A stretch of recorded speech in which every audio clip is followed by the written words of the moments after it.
बुनियादें रखी जा रही हैं। इसके खादिम दुनिया का नया स्ट्रक्चर बना रहे हैं। वो एक नया दौर लेकर आ रहे हैं, एक नया सिस्टम, एक नया वर्ल्ड ऑर्डर।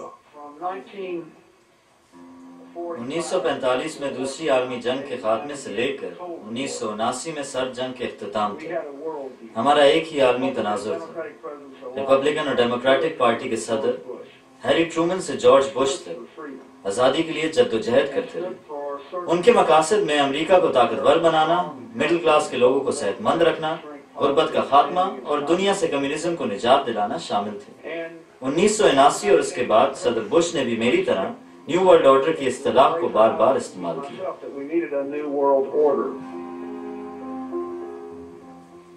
अब हम एक नई दुनिया की तस्वीर उभरते हुए देख सकते हैं, जिसमें एक हकीकी न्यू वर्ल्ड ऑर्डर वजूद में आ रहा है। एक नया वर्ल्ड ऑर्डर कायम करने का मकसद पुराने ऑर्डर में बैलेंस कायम करना था। 1990 में पुराना ऑर्डर सर्द जंग के खात्मे के साथ ही खत्म हो गया और लोगों ने नए वर्ल्ड ऑर्डर की बातें शुरू कर दी। इनके कहने का मतलब ये था कि एक नया सियासी वर्ल्ड ऑर्डर वजूद में आ रहा है। इस वक्त लोगों ने ये इदराक ना किया कि दुनिया में ग्लोबलाइजेशन इतनी तेजी से दुनिया को तब्दील करके रख देगी और लोगों की जिंदगियां तब्दील हो जाएंगी। अब हम पर यह हकीकत आश्कारा हो रही है कि फौजी कुव्वत के साथ साथ इक्तिसादी ताकत ने भी ग्लोबलाइजेशन से होने वाली तब्दीलियों में अहम रोल अदा किया है। अब हमारे सामने मौजूदा और आइंदा नस्लों के लिए न्यू वर्ल्ड ऑर्डर कायम करने का मौका मौजूद है। एक ऐसी दुनिया जिसमें जंगल का कानून ना हो, बल्कि कानून की हुक्मरानी हो और ये कानून अक़वाम आलम के लिए ज़ाब्ता कायम करे, जिसके बाद अक़वाम मुत्तहिदा एक ऐसा इदारा बन सकेगा जो आलमी अमन कायम करने में अहम किरदार अदा कर सकेगा।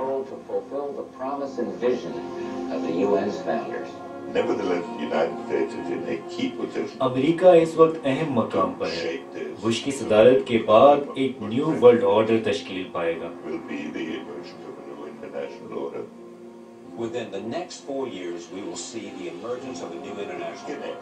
एक नए इंटरनेशनल ऑर्डर की शुरुआत होगी।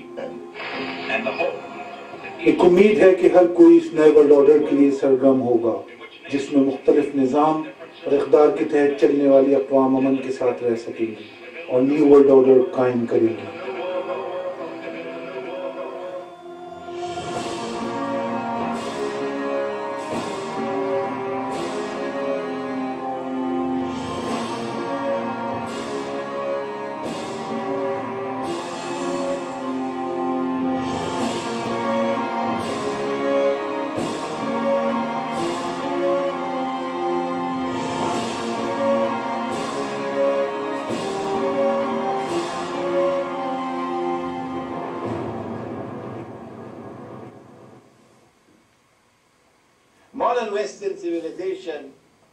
क़यामत के बारे में जदीद मगरबी तहजीब का एक गैर तहरीर शुदा ख्याल है, जिसका ताल्लुक मुकद्दस सरजमीन से वाबस्ता है। मॉडर्न मगरबी मजहब में एक अदाकार काम कर रहा है।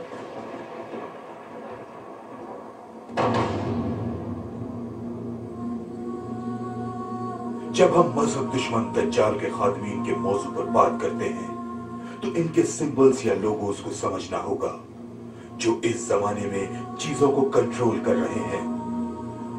आज के दौर में सबसे ज्यादा इस्तेमाल होने वाला symbol royal coat of arms है। ब्रिटिश कॉलेज ऑफ हेरल्ड्री ने आज से 500 साल कबल एक गाइडलाइन के तहत रॉयल कोट ऑफ आर्म्स का डिजाइन बनाया था।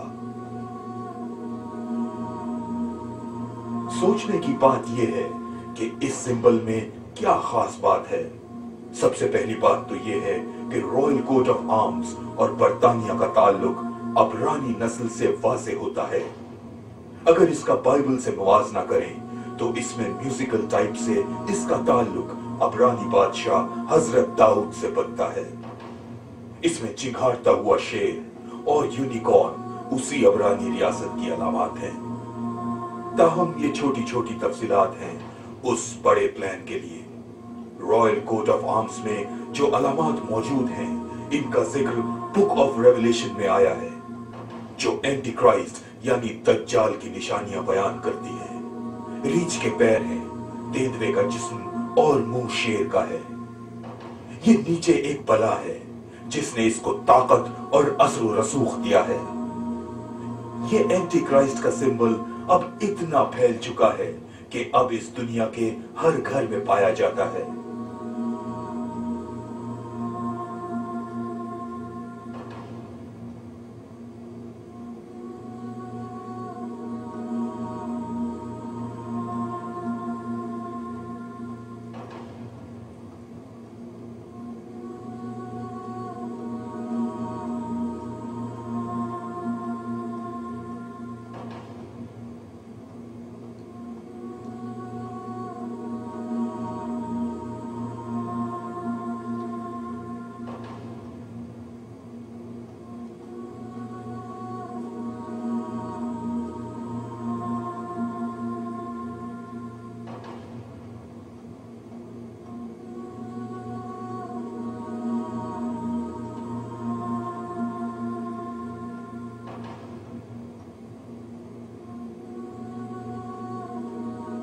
मैं पहुंचा, मैंने देखा और मैंने फतेह कर लिया।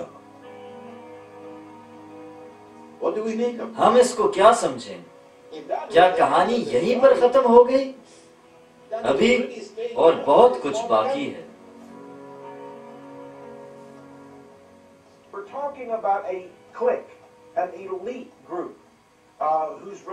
हम इस वक्त एक बड़े ग्रुप की बात कर रहे हैं। इस ग्रुप का मजहब ओल्ड टेस्टामेंट हरगिज नहीं है। ये तो इल्यूमिनाई यहूदियों अरबपति सहूनियों का ग्रुप है, जो न सिर्फ अमेरिका को कंट्रोल करता है बल्कि दूसरी बड़ी सुपर पावर रूस और मशरिक वस्ता को इसराइल के जरिए कंट्रोल कर रहा है। इसराइल के पास 400 एटमी हथियार, केमिकल और बायोलॉजिकल हथियारों का जखीरा है। ये लोग अक़वाम मुत्तहिदा के जरिए यूरोपी दुनिया को कंट्रोल कर रहे हैं। And they control the whole world through the power of the United Nations.